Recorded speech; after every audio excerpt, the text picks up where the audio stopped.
Good afternoon, ladies and gentlemen, members of the press. Karibuni sana. Wakenya wapendwa, today I want to extend my appreciation to all of you who have stood with us and cooperated with the government in the last 3 months. I know very well indeed that it has not been easy. People have been infected, and majority of families, if not all, have been affected in some way or another. Businesses have been lost, and the lives of our school children greatly interfered with, and the economy of our country turned upside down. These have been difficult times indeed. This disease have overstretched the limits of our resilience as a country. However, it has not managed to break our resilience. It has not managed to break the cord and unity that binds us as a nation. I am truly convinced that in the fullness of time, we shall overcome this virus and even come out much stronger than we were before. In every testing time, something always good comes out of it. There is a silver lining, and in the fullness of time, we will see what the silver lining in this pandemic might be. We are not yet out of the woods. Indeed, it looks like we are getting more and more into the woods. The fight against disease has proven that it is a marathon rather than a sprint.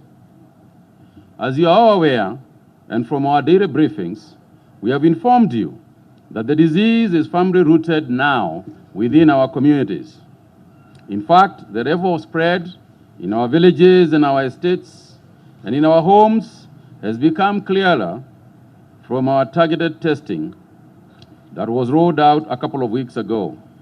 This means that we cannot afford to relent in this fight if we must safeguard the lives of our people.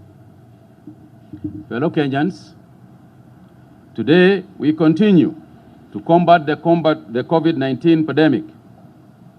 We celebrate our partnership with Gavi. Gavi, the Global Vaccine Alliance, was founded in the year 2001, bringing together public and private sectors globally to improve access to new vaccines for children in developing countries. To date, Gavi has supported Kenya with over shillings 50 billion grant aid in the form of vaccines and 6 billion in direct cash support. The success of immunization facilitation by these assistance have led to tremendous improvement in child survival rates in our country, keeping the promise of a prosperous and healthy nation as we safeguard our children. We need to keep our children safe from killer diseases.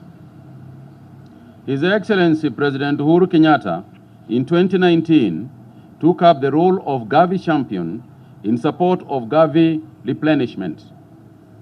It is due to his commitment to immunization and improving the lives of children and his leadership in the global movement of universal health coverage that he is now championing Gavi replenishment. This afternoon, from 3 p.m., His Excellency the President will join key world leaders in the Gavi Global Summit, Vaccine Summit 2020, hosted by the Prime Minister of the United Kingdom of Great Britain, the Right Honorable Boris Johnson. His Excellency will seek to inspire greater leadership and resource allocation towards ensuring a successful replenishment of Gavi's program for 2020 to 2025, with at least a desired contribution of $7.4 billion to immunize an additional 300 million children in developing countries. Further, he will engage on the importance of accelerating local manufacturing of vaccines and access to a future COVID-19 vaccine. Lessons out of the COVID-19 pandemic have taught us the need for self-reliance, especially in the manufacturing of goods and services.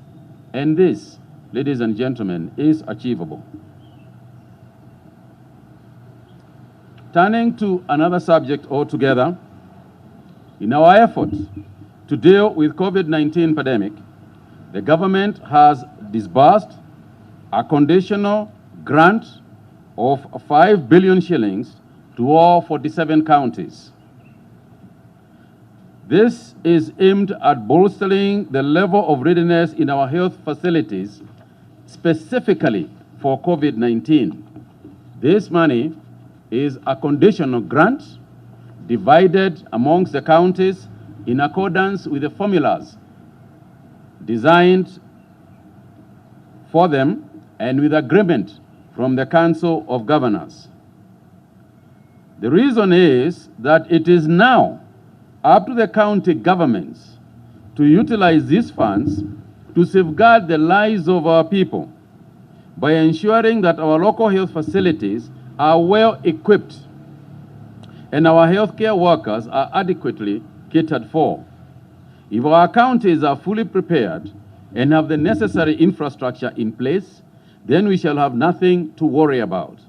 However, we all know what happens when the reverse takes place. I would like to reiterate here that this 5 billion is a substantial amount of money. Now, this is not to replace what the government, what the health ministry has already been doing for the counties. We have been supplying PPEs, we have been supplying ventilators, we have been giving additional support to the counties, and we will continue to do so. But we felt it is important for counties to take responsibility in terms of the preparedness, particularly issues to do with the isolation facilities, issues to do with quarantine facilities, issues to do with monitoring with health workers, community health workers, training them so that they are able to take care of COVID patients even in their own homes. So what we are saying is that this is to establish a deeper, the money is there to establish a deeper relationship, a deeper understanding, a deeper association with us as we continue to fight against this pandemic. With the fight against the virus continuing, we have realized that over 80% of our patients in hospitals are asymptomatic, and therefore, baby can and may be managed from home. If this is implemented, it would free our health facilities from congestion. Because we are reaching, for example, in Nairobi, at a time when Bagathi, both Bagathi and KU, are already getting to full status. The Ministry of Health is in the process of actualizing, and indeed, we have already completed the process of actualizing home and community-based care protocols for rollout and to be implemented countrywide. What this means is that a lot of people who are in isolation facilities may be released to be taken care of at their homes, provided two things happen. A, it is in accordance with new World Health Organization protocols that we are still looking at and trying to customize and domesticate to our situation. Number two, it has to do with the facilities that families may have, and where no such, and where families are not able to either self-quarantine or self-isolate, the government will still assist in the process. But I would like to make it clear that a time is coming when we cannot continue as usual, that we have to change tax. Taking care of 500 people is not the same as taking care of 5,000 people. And obviously 5,000 people is a completely different ball game from 50,000 people. We have learned over the last 3 months or so, we have been in school learning how to manage this disease, understanding this disease, going with the protocols that we were learning from other people. But now the time has come when we must also begin to implement our own systems in our own place, depending on our own environment, and because it is the only way that we can be able to cope with what we are expecting in the future. So the Ministry of Health is going to be issuing these protocols, and when they do, the most important thing will be how our citizens, how our warriors in the fight against this virus, and those warriors, our own people. It is you and I, we are the warriors against this disease. Therefore, when people come home and they are supposed to be in isolation facilities, it will call for a degree of discipline that honestly we must stick to. Because if we don't stick to that degree, we are going to have a problem. So I am appealing to all Kenyans, as soon as this protocol is out, that when we see people coming home, we will understand two things. They are no danger to us, first and foremost. There will be no danger to us, and therefore, there is no need for stigmatization. It is not necessary. You will be safe, but the people concerned will have to take care, and the families, you have to take care of them, so that they do not, because they do not need hospitalization. On that same note, my attention has once again been drawn to cross-border truck drivers. In the last few weeks, we have witnessed a large number of truck drivers at border points testing positive. Let me make it clear that all drivers take a COVID-19 test at least 48 hours before embarking on their journey and acquire a COVID-19 free certificate. We have, however, noted that a majority of the truck drivers are commencing their journey to the borders without this valid document, expecting to be tested at the border points. This has resulted to unnecessary congestion, purely indiscipline, which is unacceptable and will not be tolerated. I'm urging our law enforcement officers to take appropriate action against each such driver flaunting these measures. Na wajua tunaambia mambo mengi tukiwa hapa, habari hawa madereva. Kule port KPA, wale ambao wanaingia huko wakiwa na magari, kwa sababu tumetoa amri ya kwamba hakuna driver ambaye anaweza patiwa mzigo na gari akiwa yeye hana COVID-19 certificate. Lakini wale wanafikiri ni wajeuri sana, wanapatiana gari zao, wanaingia port na driver moja ambaye ana certificate. Anaingia ndani ya port, anatoa mzigo, akitoa mzigo kufika hapo nje, anapatia driver mwingine ambaye hajafanywa test. Huyo sasa ndio anatoka kutoka hapo, anaenda mpaka Busia. Na mimi nashangaa sana kwa sababu najiuliza, kutoka Mombasa jameni, na mimi nikitembea mimi mwenyewe nasimamishwa roadblock mengi. Huyu mtu ni kusema amepitia njia ingine ambayo haina roadblock, ama ni kusema alipitaje roadblock na anaenda mpaka Busia. Mimi sitaki kusema ati kuna kitu ama mimi sioni, lakini wewe mwenyewe jiulize. Hata ukiwa wewe sio mwelevu sana, unafikiri alipita namna gani kutoka Mombasa mpaka akafika Busia? Alifikaje huko? Na wale askari walikuwa hiyo barabara, ni hadithi gani wanaweza kutupatia vile huyo mtu alipita hiyo barabara yote? Kwa hivyo Kuendelea mbele ni lazima tuanze kuuliza kama mtu alipita saa fulani na tunajua ni askari gani walikuwa barabarani saa hiyo wakati yeye alipita. Ni lazima tushughulike na hiyo maneno na kujiuliza, ulikuwa umelala? Hukuuliza kama huyu ana hii COVID certificate? Na kama hukuuliza, kwa nini hukuuliza? Yaani kuna mazungumzo hapo, si wewe unaona hivyo? Kwa sababu wengine wanafika huko border, wana certificate zao. Some people are very low adhering. Wengine wanafuata sheria. Wanaenda Mombasa, wanaenda 48 hours before, anapatiwa certificate yake, anaenda mpaka Busia, mpaka Namanga. Akifika hapo, anasimamishwa hapo kwa siku 2 kwa sababu wale ambao hawana ndio wamepanga mizigo huko mbele, wamepanga magari mbele yake, wana double park, yeye hawezi kupita. Askari wanamwambia siwende, wewe una certificate. Nauliza sasa mimi naedaji?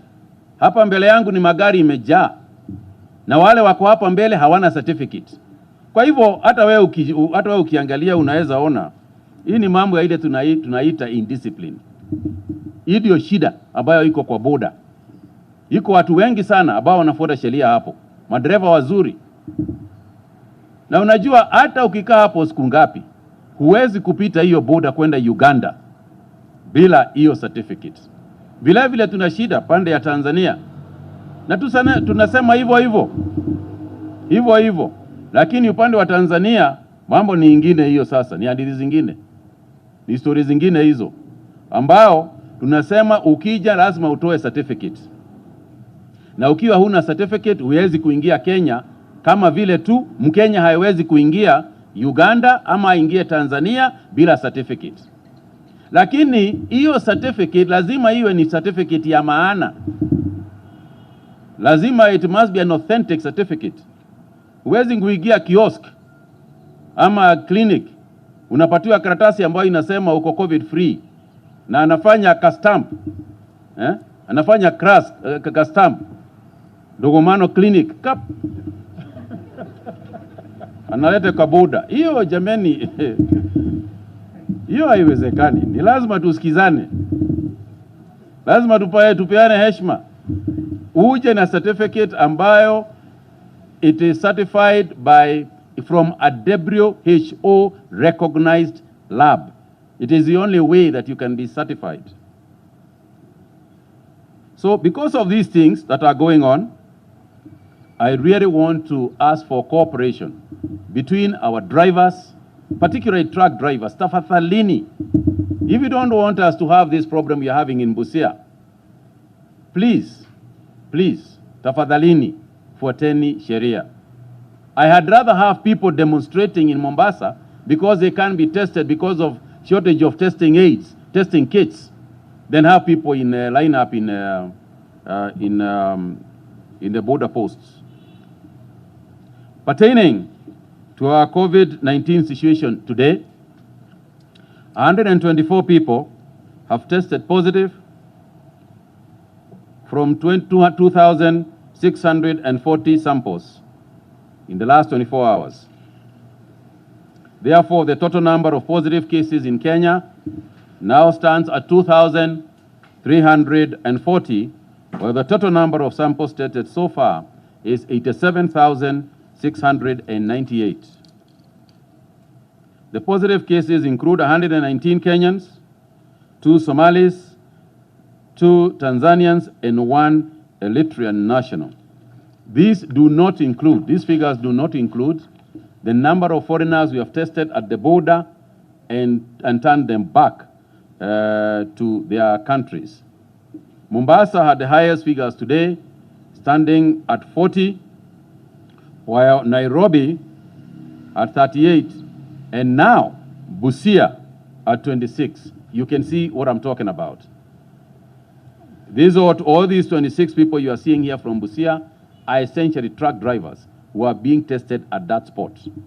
Now, which then bears and brings a big problem for the Busia government, because it means you have to start quarantining, isolating people who are not necessarily from the Busia county.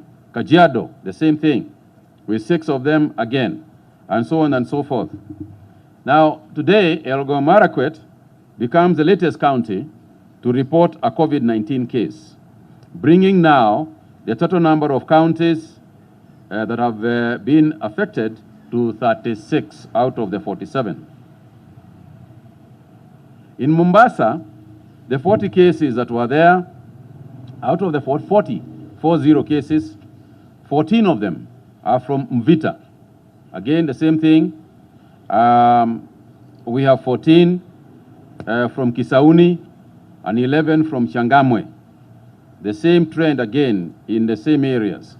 In Nairobi, we have 38 cases from Kibera, 25 from Kamukunji, and 25, and the cases from Kibera, a lot of them are in the quarantine facilities. 25 from Kamukunji as well.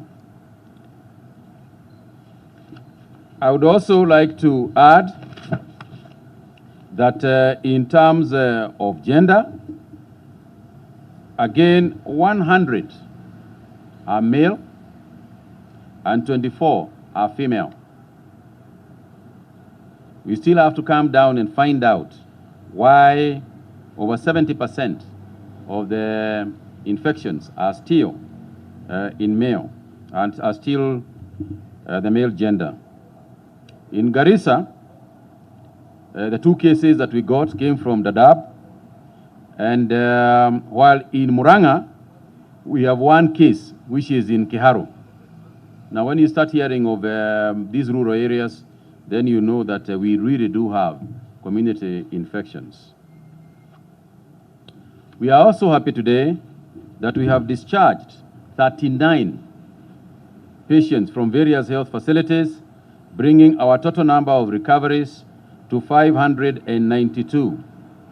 We want to pray that we get more of those, and we want to completely support and thank our healthcare workers for the work that they continue to do to see that as many of our people as possible recover. Unfortunately, we have also today lost 4 patients to the disease, bringing the number of fatalities to 78. Our sincere condolences go to the families of those departed. Finally, I want to thank Kenyans who have taken the containment measures seriously and followed them strictly.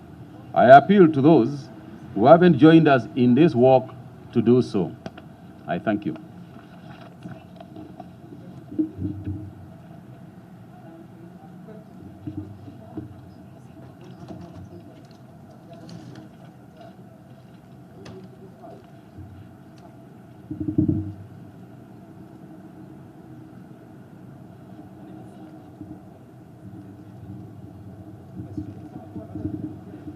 Sam, I can't hear you.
Sorry, sir. In terms of the Afya House restructure, you've given a memo trying to restructure the Afya House, the Ministry of Health. There are reports that some departments are reluctant to simply they have declined to move. What is your next proposal? Thank you.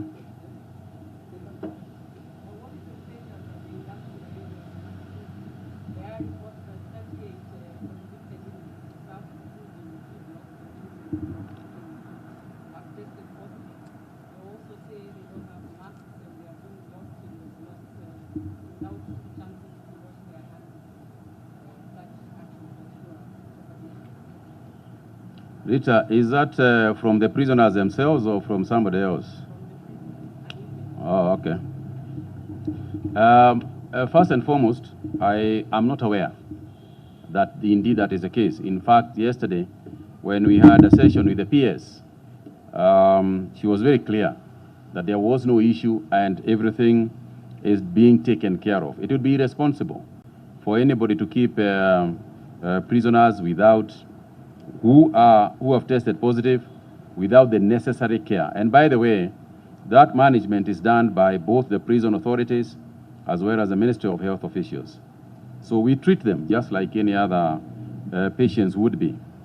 Seth, you talked about the reopening and that somebody is talking about Kenyans being tired of staying at home. Which ones are those? Because from what I have seen, Seth, I would like you to point at me, to me, not the people who are staying at home. You know, because then what we are saying, in effect, Seth, is that we are aware that people have not really been staying at home. Let's start from there. We are not blind to what has been going on. And the reason why we have continued to open up in some of the areas like the restaurants and so on is realization that some of these areas can be opened. And nobody has spoken about reopening. Let's just take this in our pace. Nobody has spoken about reopening, not in the form that we might understand. This is something that is still being looked at.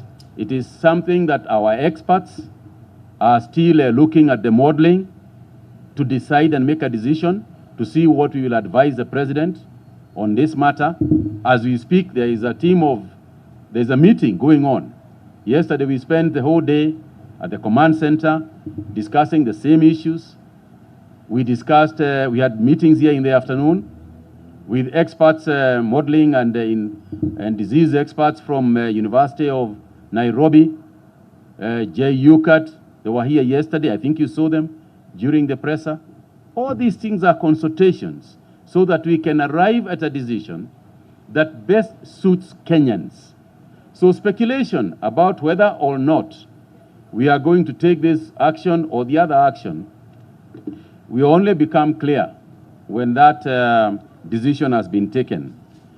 As far as the home care aspect is concerned, and the question is from Nancy was, why do we think, if I get it right, why do we think that if they did not follow the quarantine rules before, that now they are going to do it?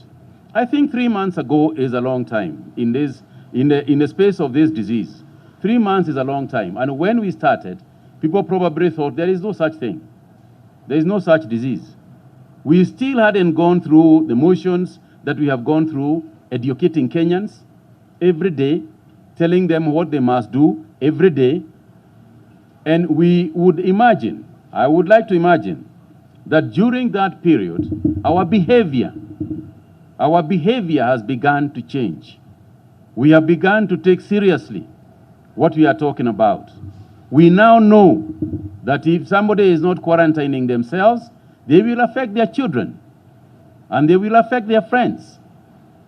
And I think that it has come to the point where that responsibility must now be given to citizens so that we can live up to the creed that we have continued to preach, that we are partners in this fight. That is the point. That is the point at which we are at. Now is the time to prove to each other that is a true partnership and that we can take care of each other. There is no debate about whether or not the disease is here. There is no debate about whether or not a person who is infected can infect you. There is no debate about whether persons who are quarantined are a danger because they can infect the other person. So all that has come to pass. And I think that to continue on as if we are not expecting Kenyans to learn anything is honestly an abuse to citizens. So I think citizens now must do the right thing, protect each other, protect their families, and protect their friends. This is what we have got to do. And I think the time is right for us to do that. On the issue of the tracing, it is tied up to the first question, to the second question. Because again, when you put your phone down, and then we even had somebody who went with the phone, and because they know we are tracing them, leaves the phone somewhere, travels from Kawangware, goes all the way towards Thika, comes back from Thika. The friends are all telling us, everybody is calling us and telling us this is where this guy is, this is where the person is. At some point, when we get to the point where we know that some people are running away and you are out there, there is nothing to stop the Ministry of Health from publishing photographs in the newspaper and telling them these persons have run away from a quarantine facility, and if you see them, please call the police or call us, because they are a danger to the society. Or people who are positive and running away. We had 6 of them do that in Turkana yesterday. Persons who are in a facility. Fortunately, we have been able to track them down. But you can see the irresponsibility that I'm talking about. I think Kenyans must not agree that this be done. If you see a stranger in your vicinity, if you know that a person is supposed to be in a quarantine facility, if you know that a person is in an isolation facility, then the onus falls on us to ensure that the right thing is done. And again, on the same thing, Sam, about the missing contacts. There's nothing like missing contacts. There are missing persons, but there's no missing contact. Because we have proven over and over again, we can and we do track people down. But the question is, why are you waiting for us to track you down? Why? Why? What is it I'm missing? What is it you are not getting about a person who is unwell and runs away? There is no charge in a quarantine facility. On the contrary, you are being fed. Yet you run away. This is why we are saying, instead of putting people in a situation where they are running away, why not just let them go home? All right? So that you run away from your own home. Because, I mean, why put you in a facility to run away? We were putting you there to protect your family.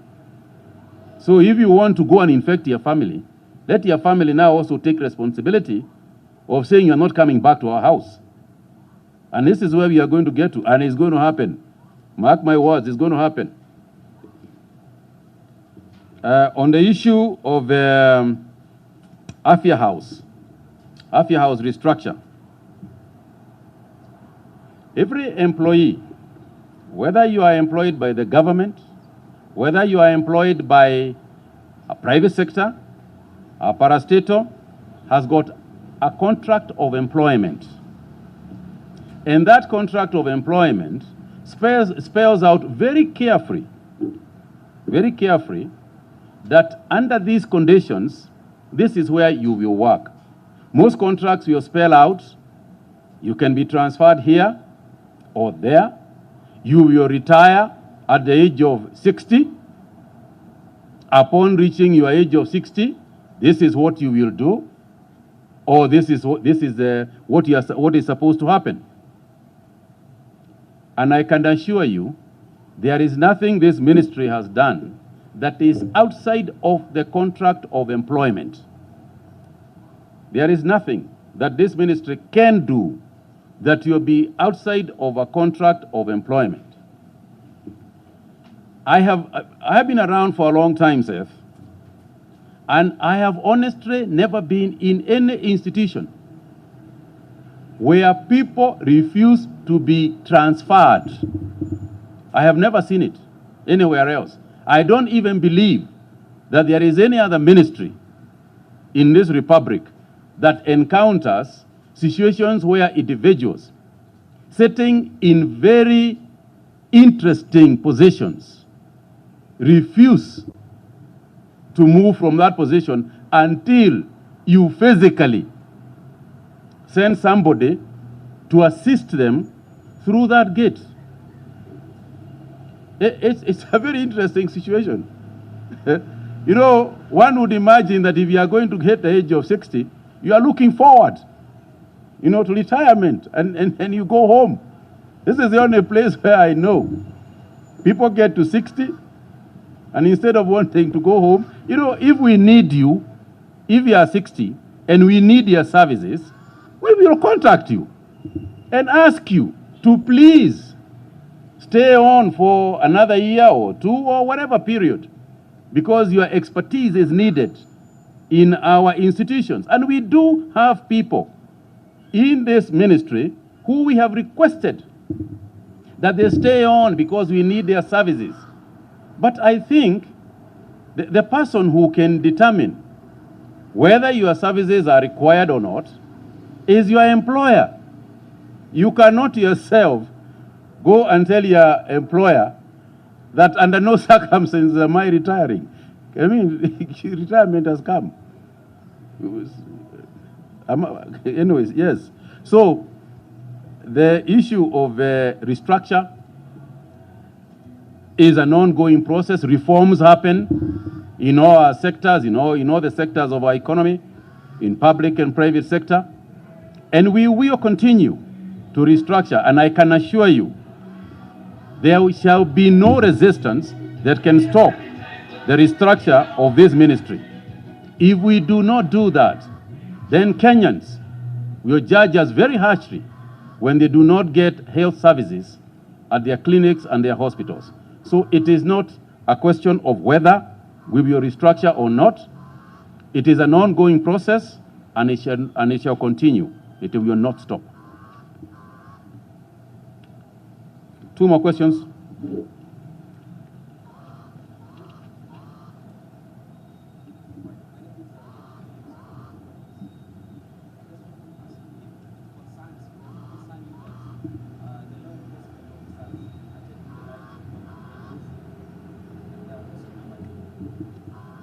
Sorry, I didn't hear that.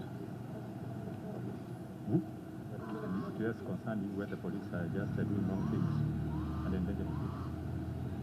Sorry, repeat that, please.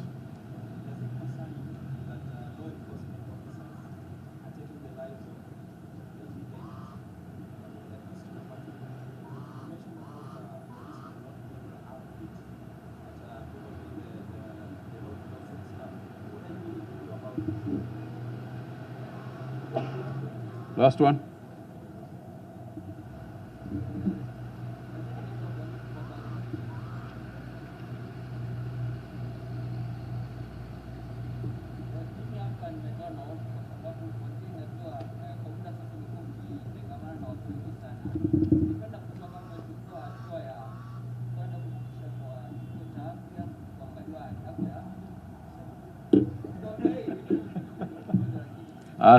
Asante sana ndugu yangu.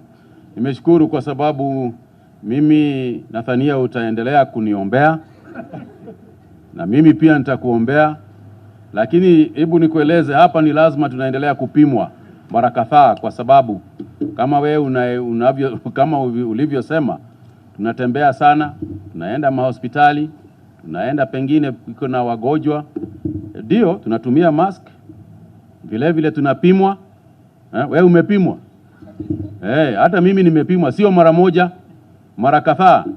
Lakini ile kitu mzuri ni kwamba badala ya kugoja kupimwa, wewe jikinge sana na uweke Mungu mbele. Uweke Mungu mbele na ujikinge. Hiyo ndio kitu ya maana. Am I concerned that law enforcement officers are taking people's lives? I'm not aware. Who are those who are taking people's lives? Because if they are, then obviously the law must follow its course. And when you say taking people's lives, I don't know whether you mean by killing them. I don't know whether you mean by allowing infected people to infuse themselves with them. I don't know. But in any event, notwithstanding what the meaning of the question was, is that the law must always and at all times be followed. Otherwise, if we didn't follow the law, then it would be anarchy. And anarchy leads to disorder, and disorder benefits nobody. So, yes, I would like to see a system where on the roadblocks, I would like to hear that as many people as possible have been stopped, and are parked on the side until they go and acquire the necessary documentation that they are supposed to. But as you know, and to be honest, let's not bury our heads into the ground like the proverbial ostrich. It is true that amongst even enforcement officers, we do have people, who are breaking the law. It is a fact. But we have, as a government, taken measures where this has been the case, just like we have taken measures against health officers who do not adhere to what we have said. So asanteni sana, thank you very much indeed. Sasa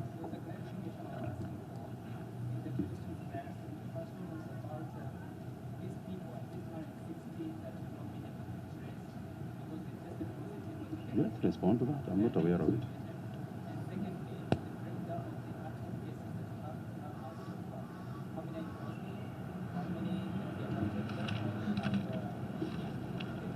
Let me start by saying there is none that can't be accounted for. Then I pass it on to Dr. Amo to respond with the details.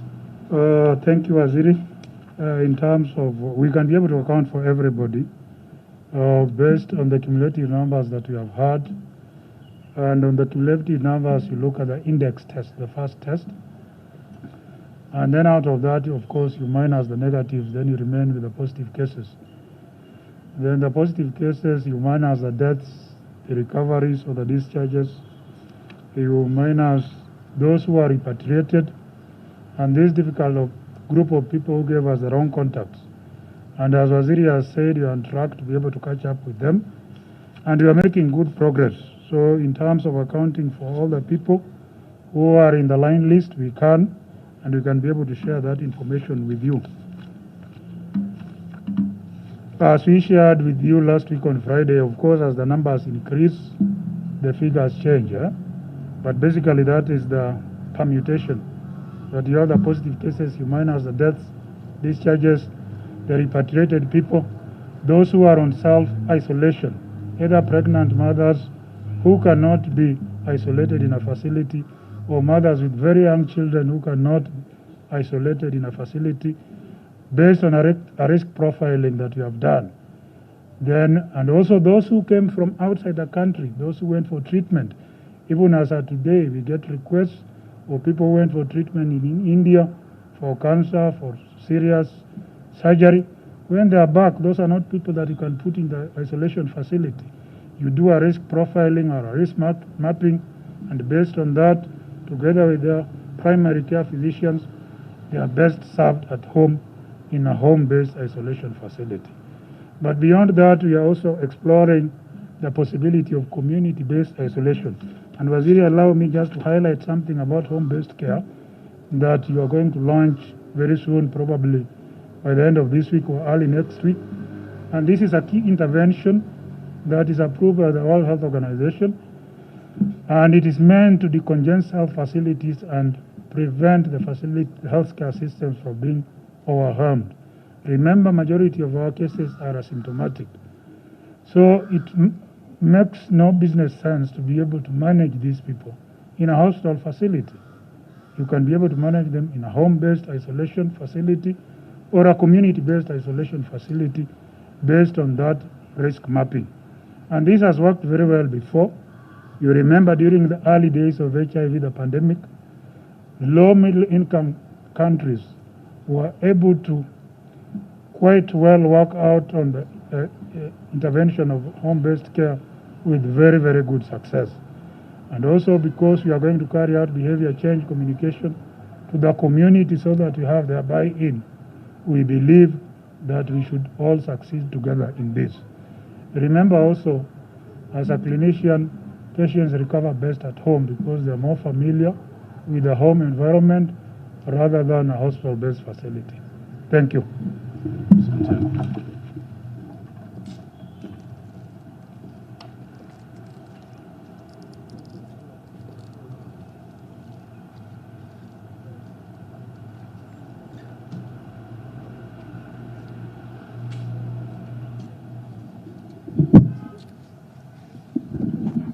Well, you've heard it from the CS. He's given a clear and concrete update of what is happening in the country in matters the COVID-19 situation as of today.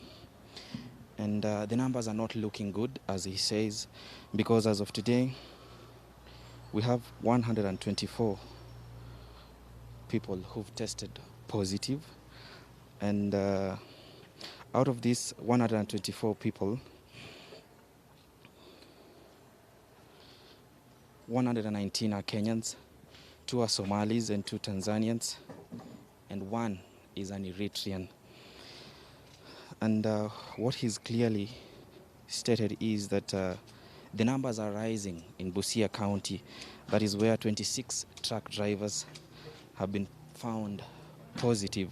And he says this is because of basically people flaunting the measures that have been set in place, especially for these truck drivers who are trying to sort of sneak in through the borders without the correct and clearance certificates.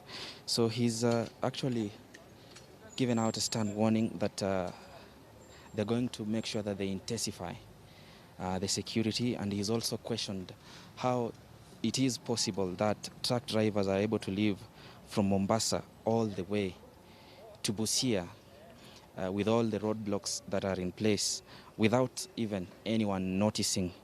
So he is urging also the public to be vigilant on this, and in case you suspect anyone, or rather any truck driver that might have flaunted these rules, feel free to report them. Yeah, so another thing that has that he's said today is that the government is willing to give 5 billion, that is Kenya shilling, to be shared among all the counties, and these monies will be used categorically for the fight against COVID-19. So a lot has been happening, especially outside our borders again. So I'm paying close attention to what recently happened in Namibia, where the president of Namibia actually hosted a party that is in his premises, and this was a party that the ruling party, that is SWAPO, or rather the Southwestern Organization People's Party, was having a celebration.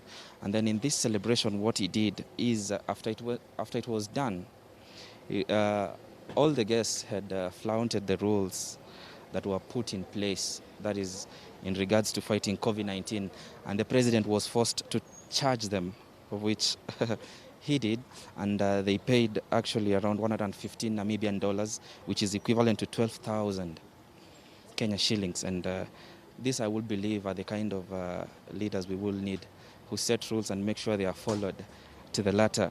Again, in India, something a bit queer happened. That is a man by the name Diraj Kumar was forced to marry his girlfriend.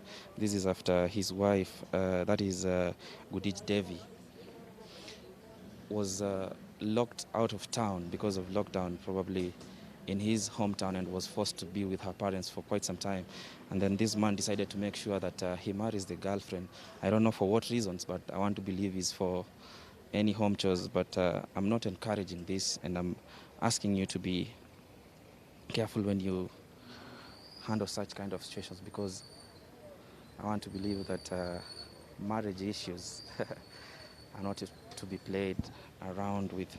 So all in all, I would love to again look at what you're saying in the comment section and find out what exactly it is you're saying. I can see Sarah Furaha, you're saying, can you give us the latest update on COVID-19 from Tanzania? Yeah, sure.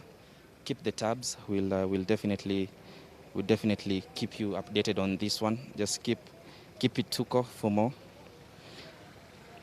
And then there is Dennis Nyairati. You're saying Tuko.co.ke. I will be happy to hear him challenging Kagwe. Do you have a radio station or TV for Tuko? I need to start reading your newspaper. Yeah, we are online. We are online in everything that we do. Yeah, we don't have a radio station yet, but hopefully it's in the pipeline. This is something that should come soon to make sure that you continue enjoying it. Kada ya Mahiki, you're saying Tuko ever on the front line for good news. God bless Nyinyi, mostly Lynn Ngugi na Phillips. Thank you so much. We appreciate your love. Keep it Tuko always. That's when you want to know the news. When it breaks, we always have your back. Yeah, I can see Mam Lowin, you're saying you're watching from Saudi Arabia, all the way from Saudi Arabia. Keep enjoying our live feed. Be sure that we'll give you whatever is happening on the ground. So those are some of the comments that are coming through from you. And we really appreciate that you always joining us for these live feeds. And I would like to again remind you that the CS, that is Mutahi Kagwe, has clearly stated that he does not know of any Kenyans who, as at now, are tired of staying at home. And he is urging all of us to keep maintaining the containment measures that have been set in place, just to make sure that we are keeping safe all through and always. And that's it from me, from Afia House. My name is Kevin Phillips Momanyi. Join me again tomorrow, same time, for this kind of live update. Keep watching.